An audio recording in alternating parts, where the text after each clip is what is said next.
Let's bring in Missouri Senator Judge Hawley, member of the House Judiciary Committee and a Small Business and Entrepreneur Committee. And by the way, the president was talking about vaccines in January.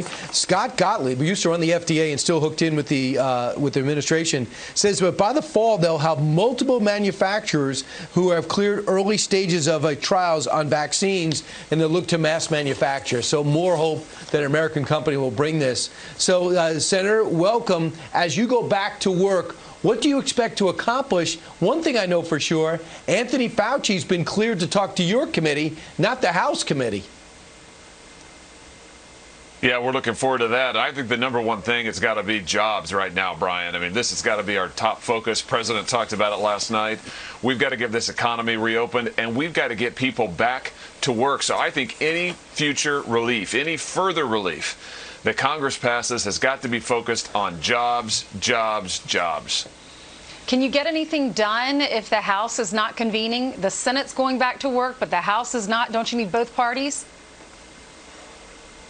Well, sooner or later, the House is going to have to show up and actually do some work. But listen, that doesn't mean that we can't get after it in the United States Senate, and we do need to get after it. We've got 27 million people unemployed in this country, an unemployment rate in the upper teens. The president was right last night. We have the greatest economy in the history of this country. We've got to get that back, and that means getting people back to work. You know, Missourians, I can just say from my own state, Missourians are ready to work. They want to work. As soon as they get the green light, they're ready to go after it.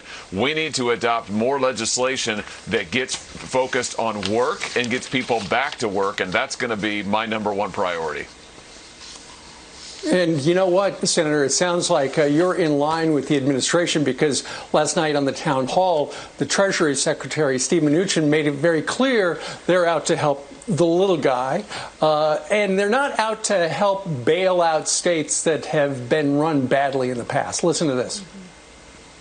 We're not looking to bail out states that were poorly managed. What we did do in the CARES Act, there was $150 billion that was allocated to the states for coronavirus expenses.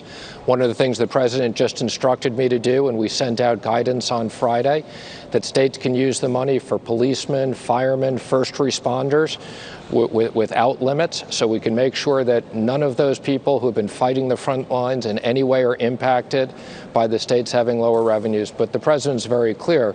We're looking to help states, but we're not bailing out states' finances. See, and that's really critical. And the president also said last night that while, the Democrats have talked, Senator, about infrastructure going forward in this next rescue plan, what he would prefer would be some sort of a payroll tax cut, which is popular with him, but not necessarily popular with everybody in his own party.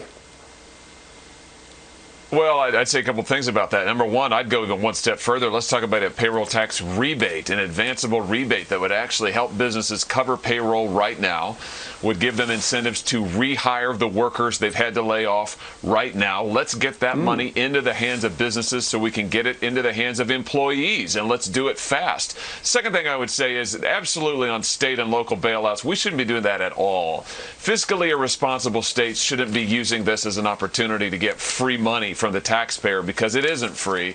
And secondly, that's not the priority right now in the least. We need to be focused on jobs. We need to be focused on getting people back to work. All this talk about state and local bailouts is misguided. All right, Senator, also, you got to work on this liability situation. You want to keep workers' rights in mind? Of course. You want to keep people healthy? Of course. But if businesses are going to get sued because somebody came back and got the virus, or they're going to find something that wasn't copacetic with the environment, then they're not going to open up their business. It's not going to be worth it. And that's what Mitch McConnell says. I want to see what you thought about that, and also what you thought about this poll. Gallup did a poll. They asked people, are you ready to go back to work? 44% of Republicans would return to normal activities right away. Only 4% of Democrats. How do you explain the discrepancy there? Well, I think some of that, frankly, has to do with the media hysteria. I mean, listen, this virus is very serious. The public health epidemic here, pandemic, is very serious. We all know that.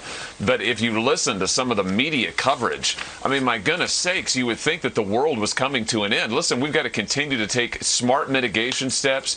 We've got to continue to do everything we can to break the back of this pandemic. But we also have to allow people to get back to work in a safe and responsible manner. That needs to be our focus. work, jobs. Let's get people back at it, again, in a safe and responsible way. On the liability issue, I would just say you cannot punish businesses and workers from going back to work. So we've got to find a way that will allow people to get back to work in a safe and responsible manner and get their jobs back.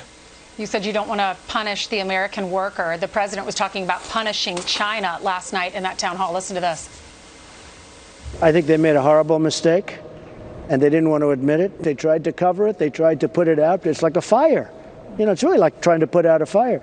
They couldn't put out the fire. Are you considering new tariffs on China as sort of a punishment for their handling of the virus? Well, it's the ultimate punishment. I will tell you that. I don't. You had experts look at. I don't like to tell you what because you know we're all playing a very complicated game of chess or poker. Name whatever you want to name, but it's not checkers. That I can tell you. Tell the folks at home. Tell the folks at home about the bill that you have to hold China accountable. And do you think that tariffs are enough? Well, tariffs absolutely have to be on the table, and we're going to need even more. We need an investigation. I've introduced legislation that would stand up an international investigation led by the United States to fix the responsibility where it belongs, which is with Beijing, and then allow other governments, including our government, led by ours, to get back the money that we have had to spend on this. China should pay. Beijing should pay. And something else, too, we ought to allow individuals and states to sue Beijing. We should waive their sovereign immunity. That's just the immunity every government gets in U.S. courts. China shouldn't get it right now. We didn't give the 9/11 hijackers immunity after the 9/11 massacre. We shouldn't be giving Beijing immunity after what they have done to this country. So let's give people the right to sue to recover damages. Let's get damages for this country and for our allies, and let's hold China accountable. There are a lot of people who would like to see the liability with China, indeed, Senator. Meanwhile, let's talk a little bit about the Show Me State of Missouri. I know you're entering phase one officially today. What's the reaction been from the people you talked to? I know you're back in Washington right now, but you've been home in Missouri for a while. How anxious are people about reopening and trying to figure out how to do it going forward safely?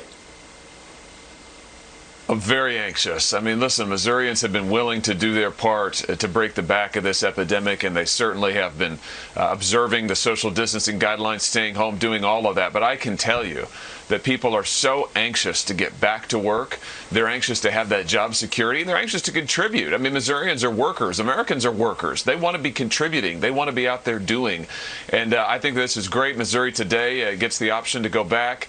In Missouri, the counties and the the municipalities, I should say, the local governments can set their own rules as well. So you'll see different rules in different parts of the state, and that's appropriate. I mean, every region ought to follow what the data shows for that region. But wherever we can safely get back to work and safely reopen, we ought to do it.